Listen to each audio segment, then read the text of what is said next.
عسلامة ومرحبا بكم في قناتي كوكينج والسحر. اليوم حبيت نودكم برسالة العجة بالمرقاز التونسية المحرحرة على أصولها.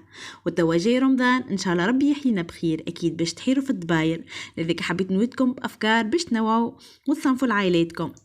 لذلك ننصحكم تتبعوا الرسالة نتاع العجة على طريقتي، خاطر قد ما نقول لكم اللي هي بنينة برشا ماكمش باش تصدقوا الا ما تطيبوها وتذوقوا البنة. وبربي كانكم اول مرة تكتشفوا قناتي وعجبكم المحتوى اللي نقدم فيه، اشتركوا في القناة عبر الضغط على زر الاشتراك، سابوني، مستحق دعمكم برشا باش تكبر القناة خاطر مازلت جديدة وما نجم نقدم كان ما تقفوا معايا.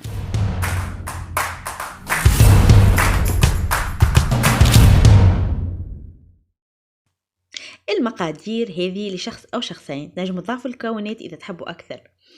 دونك عنا طماطم مكعب ريحتها، كعبة مرقاز قد اللي تحبوا ما يفرقش الكمية، نصف مغرفة طماطم معجونة، شوية بصل أخضر و3 سنون ثوم مرحيين، كعبتين عظام، 2 قرون فلفل حار قصيتهم روندالات، 5 مغارف زيت زيتون أو نباتي، والتوابل مغرفة قهوة كروية، مغرفة قهوة فلفل أحمر، مغرفة قهوة كركم، مغرفة قهوة فلفل أكحل، الملح حسب الرغبة، والهريسة مغرفة زيادة صغيرة.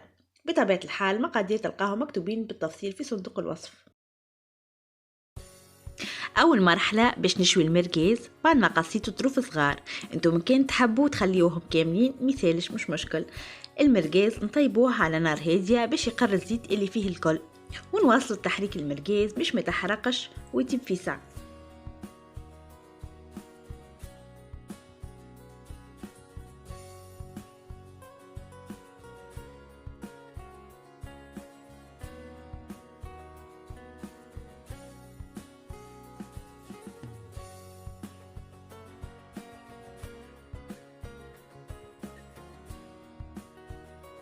وكما قاعدين تشوفوا المرقاز قر الزيت نتاعو، وتوا وقيت نخرجوا المرقاز. الزيت كان تحبوا تنحيوه، اما انا اخترت باش نخليه خاطر ياسر يفوح العجة، نجموا تخليو منه شويه والا تنحيوه وتعوضوه بزيت النباتي والا زيت الزيتونه. دونك توا باش نزيد شطر كميه الزيت باش نقلي فيه البصل والثوم، والباقي نزيدوه بعد ما يطيب العجة متاعنا.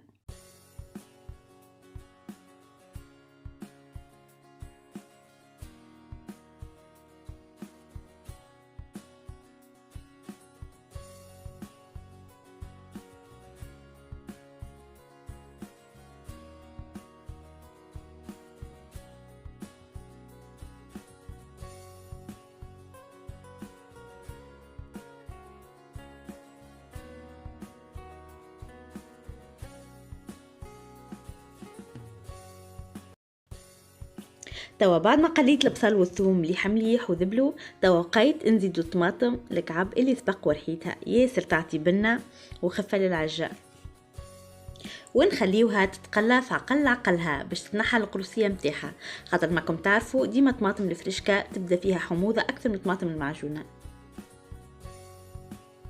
دونك حليت الطماطم المعجونة في شوية ماء، حكيت مغرفتين هكيكا باش فيسا تتقلى مع باقي المكونات.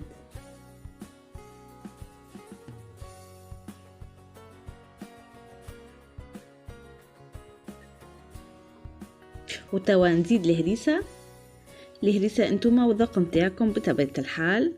انا حطيت مغرفة صغيرة وجيت حارة، دونك نجم تنقصوا شوية.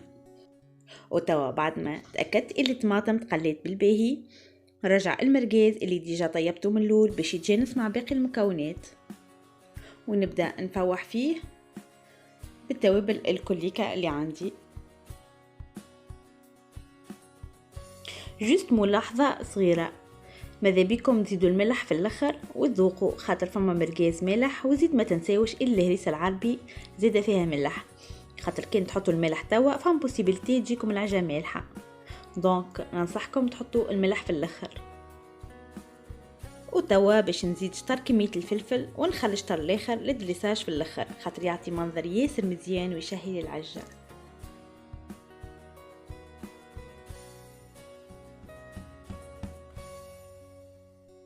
وتوا نمرق بشوية ماء، ما تكثروش، حكيت 50 مليلتر وانتو معينكم ميزانكم، ونخليو العجة تطيب حكيت 5 دقايق، ومن بعدك نزيدو عليها العظام. بالطبيعة النار اللي نطيبوا عليها العجة تكون ضعيفة باش العجة تطيب سلة سلة، ونحركها كل شوية باش ما تتحرقش. وبعد 5 دقايق نزيدو الزيت اللي خليناه من الاول.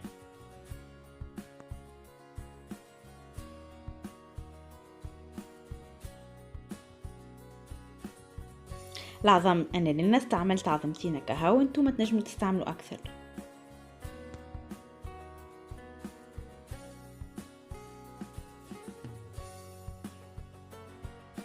مانيش باش نحرك العظام الكل باش يبقى منظر العجاء مزيان ويجينا العظام رايب يعمل 66 كيف، لذلك باش نحرك كان الابيض متاع العظام. وفي الاخر ما تنساوش باش تزيدوا رشة الفلفل الاكحل تعطيها بنة على بنة. جوست استوس صغيرة باش في العظم يطيب لكم، تنجموا تغطيو المقلة بغطاء حكاية دقيقتين. اي اشقاولكم تشهي ولا ما تشهيش، صدقوني الريحة تدوخ والبنة مضمونة على كفالتي، جربوها وتفكروني بجيمو إلى كومنتير واعطيني رايكم بكل مصداقية. وكانكم أول مرة تكتشفوا قناتي عملوا سابوني وفعلوا الجرس باش يوصلكم جديد.